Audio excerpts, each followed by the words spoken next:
For the next question, if you were a financial advisor, what steps would you take to educate your clients and the kids of your clients? And we'll start off with Eric. Well, first, I'd have to ask them what their financial goals are.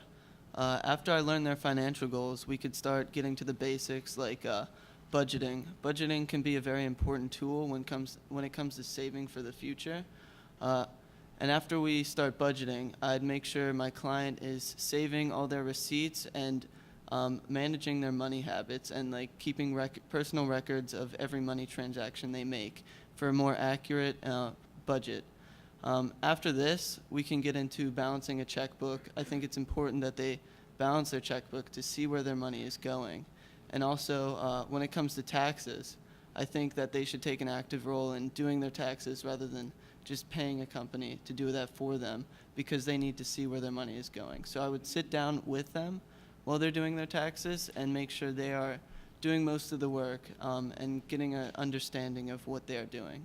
And when it comes to teaching their kids, I'd start by having their kids come into our sessions or meetings, and we can tell the kid what we are doing and why we are doing this. And who knows, even if their kid is coming in on these sessions, maybe it'll get them more motivated to keep a solid financial foundation for their future. Great, thank you. Michael, if you were an advisor, what would you do to educate your clients and their kids?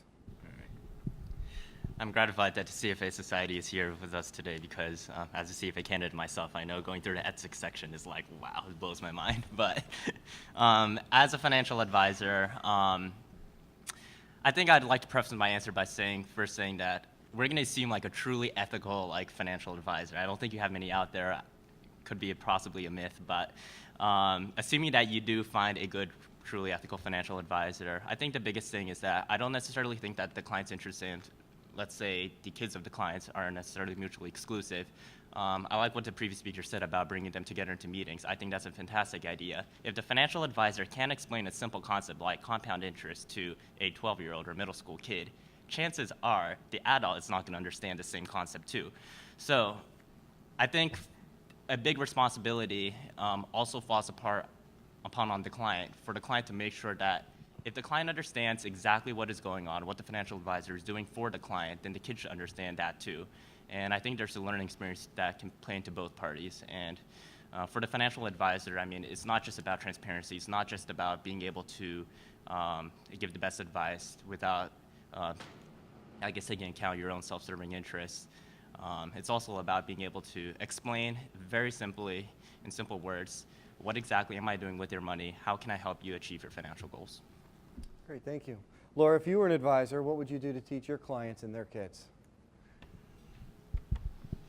I think that it's important to start out with a baseline, finding out where the client is comfortable starting, finding out where they already have a certain knowledge of finances. They have to, because you can't be a successful adult and not have a tiny understanding or grasp of how to financially be responsible.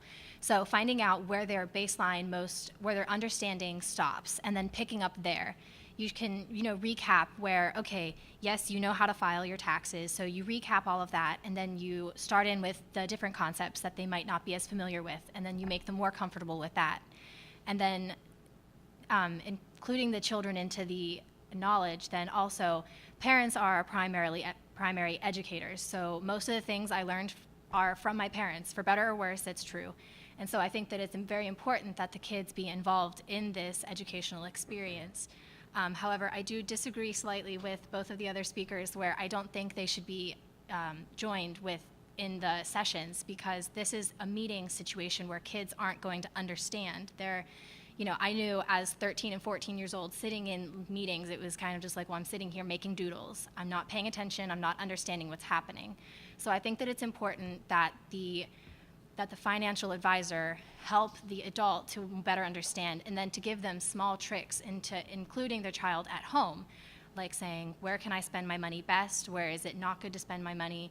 Sometimes it's okay to splurge, but not every day, because then that's not splurging, that's just being irresponsible with your money. So I think that if I were a financial advisor, I would start with the parent because they are going to be the primary learner and then they're going to be the primary teacher. And so by starting with them, we can then transport the knowledge onto the younger generation as well.